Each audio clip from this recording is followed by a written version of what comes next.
Salam sejahtera, Anda bersama saya Salbinus Haribun untuk berita Phone News TV malam ini.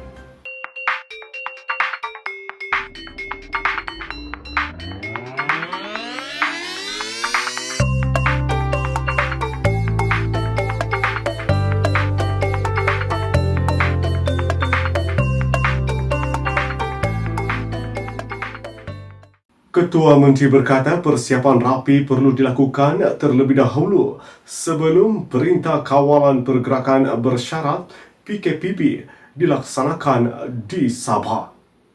Ketua Menteri Datuk Seri Panglima Haji Muhammad Syafiee bin Haji Abdal berkata, persediaan rapi perlu dilakukan terlebih dahulu sebelum sebahagian besar sektor ekonomi diberi kebenaran beroperasi di bawah Perintah Kawalan Pergerakan Bersyarat PKPB selepas 12 Mei depan. Tegasnya keputusan itu mestilah dilakukan secara teliti agar berjalan dengan lancar dan bukannya secara sembrono. Katanya persediaan perlu dibuat untuk memastikan bagaimana kawalan dilakukan bagi industri tertentu untuk mencegah penularan COVID-19 serta bantuan yang dapat disediakan kerajaan kepada perniagaan yang bankrupt akibat Perintah Kawalan Pergerakan PKP. Yalah, itu yang saya kata. Coordinate, kerjasama. Jangan hanya putuskan dasar, lepas itu minta, oh you must do this. You follow us. That is not the way to do things. We are managing country here. We are managing people, human life. Ya, ada persediaan dia, kita adakah sudah tengok macam mana syarikat yang dah bankrupt, sudah ada bankrupt. Ya, macam mana nak bantu mereka, are we giving them assistance or not? What sort of incentive yang kita nak bagi? Saya kena spell out. Mungkin ada tax, mungkin ada cukai negeri yang perlu kita longgarkan. Ini perlu persediaan. Bukan hari itu kita buka, lepas itu semuanya nanti the floodgate coming to the state government, we are not even ready. Ketua Menteri berkata demikian dalam sidang akhbar selepas mesyuarat Kabinet Sabah di Kota Kinabalu hari ini. Terdahulu, beliau menyaksikan penyerahan cek oleh Lembaga Kemajuan Tanah Negeri Sabah bagi pembayaran dividen peneroka sebanyak lebih RM1 juta dan bantuan bekalan makanan kepada yang terkesan akibat PKP sebanyak RM112,000. Datuk Seri Muhammad Syafiee berkata mesyuarat berkenaan membincangkan mengenai langkah pencegahan yang akan diambil pihak berkuasa mengikut jenis perindustrian yang akan diberi kebenaran beroperasi nanti. Ekonomi yang dibenarkan beroperasi perlu disokong dengan sistem yang baik, jika tidak, tiada gunanya kebenaran diberikan. Beliau memberikan contoh pembukaan semula sektor pelancongan yang memerlukan penerbangan yang mencukupi. Perlu bagi kita untuk nak buka contoh dari sektor pelancongan. Pelancongan macam mana kita nak buka? Sistem hotel, servis industri yang ada, tapi sudah buka. Separuh itu pegawai-pegawai kerajaan, meeting dari KK ke Tawau, dari Sendakan ke KK. Tapi cuma satu penerbangan saja yang ada. Itu pun dia berpusing dari Kota Kinabalu ke Ladatu baru sampai Tawau. Penerbangan 1-2 saja. Jadi kita kena berhubung dengan Malaysian Airlines, Maswing. Boleh tambah tak penerbangan ini untuk membolehkan? So that's why we need time. Ya. Kalau kita immediately hari ini kita umum semua penerbangan ada, itu lain cerita. Ya, system is not there installed yet. Ya. Kita minta semua kedai buka, mana dah pergi buka lagi? And we have to get preparations to be done. Notify them earlier supaya bekalan makanan sedia. Nanti buka kedai diorang tidak ada pun apa yang diorang jual. We have to get things ready first before we try to open up. Menurut Ketua Menteri, pengumuman mengenai sektor ekonomi yang akan dibuka semula atau The New Deal akan dibuat 12 Mei ini.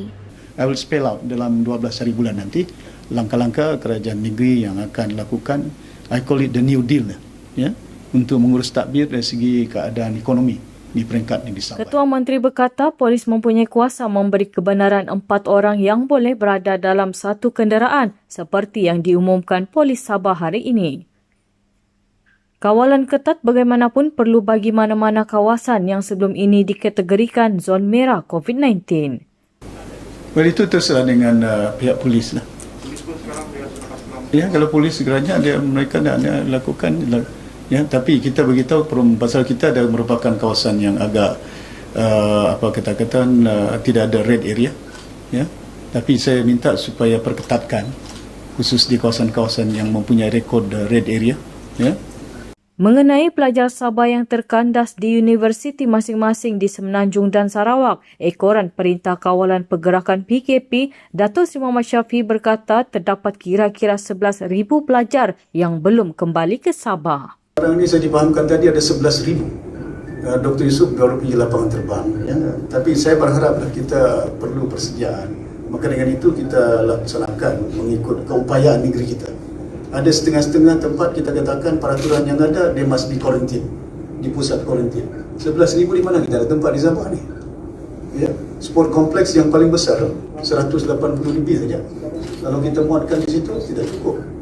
11,000 pelajar yang ada. Lembaga Kemajuan Tanah Negeri Sabah LKTNS membayar dividen dan allowance sara hidup berjumlah 1.5 juta ringgit kepada 2,425 penerima di seluruh Sabah. Ketua Menteri berkata 1,533 penerima adalah ketua isi rumah peserta projek sosioekonomi di bawah LKTNS dan 892 lagi penerima adalah peneroka skim-skim rancangan peneroka LKTNS. Selain itu, LKTNS turut menyumbangkan RM112,830 untuk tujuan bantuan makanan kepada masyarakat peneroka yang turut terjejas akibat penularan wabak COVID-19. Datuk Seri Muhammad Syafiee berkata demikian kepada pemberita selepas gimik penyerahan dividen dan sumbangan berkenaan di Kota Kinabalu petang tadi.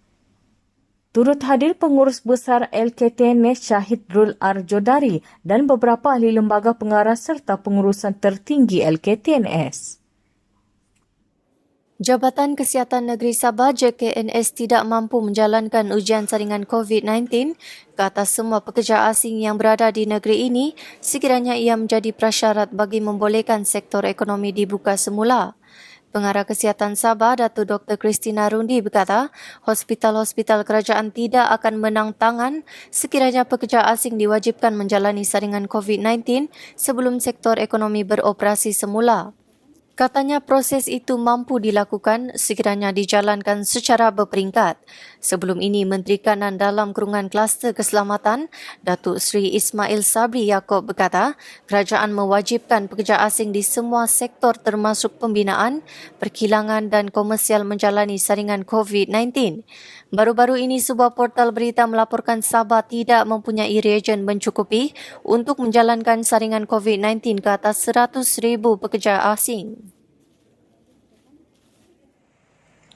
Sekumpulan doktor dan klinik swasta di Tawau mengambil inisiatif menghasilkan 2 unit gerobok COVID-19 dengan kos RM6,000 untuk disumbangkan kepada klinik kesihatan Tawau semalam. Kemudahan itu yang pertama digunapakai di Tawau dapat mengurangkan risiko jangkitan kepada petugas kesihatan ketika melakukan ujian saringan COVID-19. Wakil kumpulan doktor swasta itu, Dr. Elmia Rizan Adan berkata, idea menghasilkan gerobok COVID-19 tercetus menerusi inisiatif Pertubuhan Amal Perubatan Ibnu Sina Malaysia, PAPISMA, yang menghasilkan peralatan itu di Kelantan untuk kegunaan petugas kesihatan. Sementara itu, Pegawai Kesihatan Kawasan Tawau Dr. G. Navindran berkata, gerobok COVID-19 itu membolehkan petugas kesihatan melakukan ujian saringan dengan lebih selesa dan lancar berbanding sebelum ini.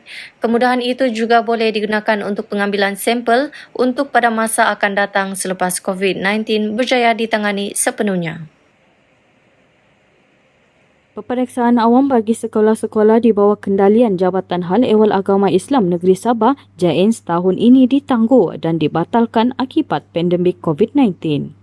Peperiksaan sijil rendah agama SRU yang dijadualkan pada 28 September sehingga 2 Oktober dibatalkan manakala peperiksaan sijil menengah agama SMU yang sepatutnya bermula dari 28 September hingga 7 Oktober ditangguhkan sehingga suku pertama tahun depan. Pengarah JAINS Datuk Saiful Zaman Sanggul berkata pembatalan SRU melibatkan seramai 5,683 orang pelajar dari 104 buah sekolah agama negeri kendalian JAINS.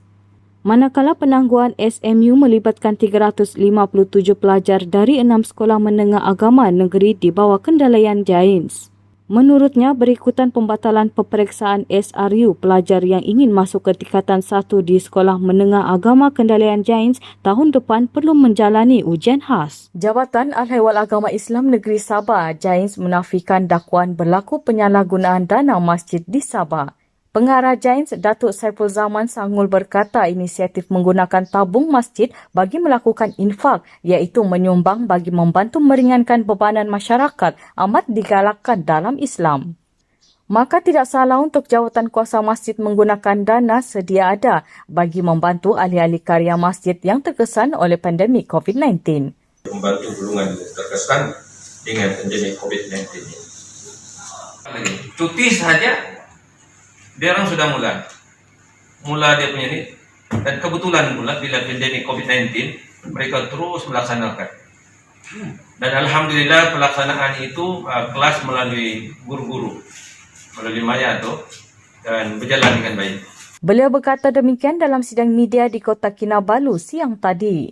Sidang media itu adalah untuk menjelaskan mengenai dakwaan dana masjid disalahguna ketika membantu golongan terkesan akibat COVID-19.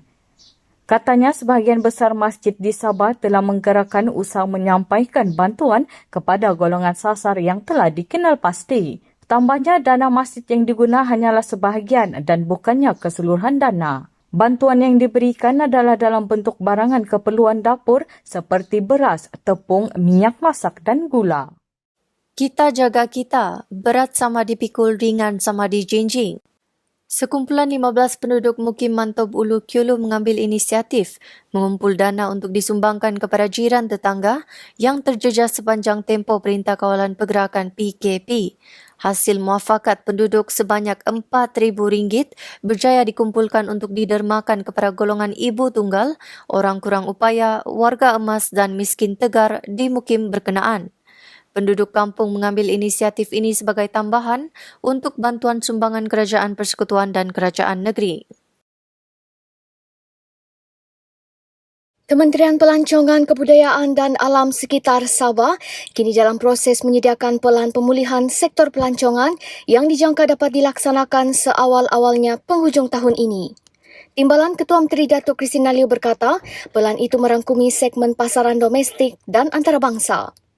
Dari segi pasaran antarabangsa, kerajaan menerusi Lembaga Pelancongan Sabah akan menumpukan kepada pasaran mewah yang boleh memberi pulangan maksimum berbanding pasaran biasa. Katanya sebagai permulaan, kementeriannya akan memohon peruntukan daripada Kementerian Kewangan bagi menambah baik dan menaik taraf dan menyelengkara produk pelancongan sedia ada. Apabila PKP berakhir, Kementerian Pelancongan, Kebudayaan dan Alam Sekitar Sabah berharap dapat memulakan kerja menambah baik bangunan Pusat Kebudayaan Sabah, Chalet di Mata Air Panas Poring, Dewan Peringatan Petagas dan Taman Bukit Tawau. Kawasan Keselamatan Khas Pantai Timur Sabah Eskom mengeluarkan senarai terkini 21 warga asing yang dikehendaki kerana terlibat dengan jenayah rentas sempadan di perairan Pantai Timur Sabah. Komandan Eskom Datuk Hazani Ghazali berkata, senarai itu termasuk 3 individu terbaharu iaitu Ketua Jemaah Grup Zambonga Den North, Mamaya Buri, Ketua Kumpulan Penculik Ajang-Ajang Group, Basaron Arok dan Ahli Kumpulan Penculik Apo Mike, Elvin Yusof 8 Arab Putih. Mamaya Buri terbabit dalam kes berbalas tembakan dengan Jabatan Kastam Diraja Malaysia pada 20 Disember tahun lalu. Semua individu itu dipercayai terbabit dengan kumpulan penculikan untuk wang tebusan KFR di perairan Zon Selamat Timur Sabah Ezon. Menurut Hazani, berdasarkan risikan, semua suspek itu terlibat dalam merancang jenayah rentas sempadan sepanjang tahun lalu dan masih aktif sehingga kini. Turut tersenarai pemimpin kumpulan Abu Sayyaf, Salib Murah dan Hatib Hajan Sawajaan.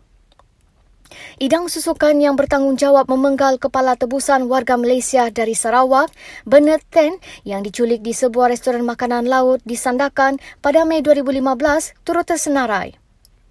Menurut Hazani, senarai terbaru itu dikeluarkan selepas pihaknya melakukan siasatan terperinci termasuk mendapat pengesahan pasukan keselamatan Filipina. Orang ramai yang mempunyai maklumat berkaitan dengan individu disenaraikan itu boleh menghubungi bilik gerakan Eskom. Saudara, jangan pernah menyerah selagi anda masih mampu berusaha. Stay safe. Saya Salvinus Saribon.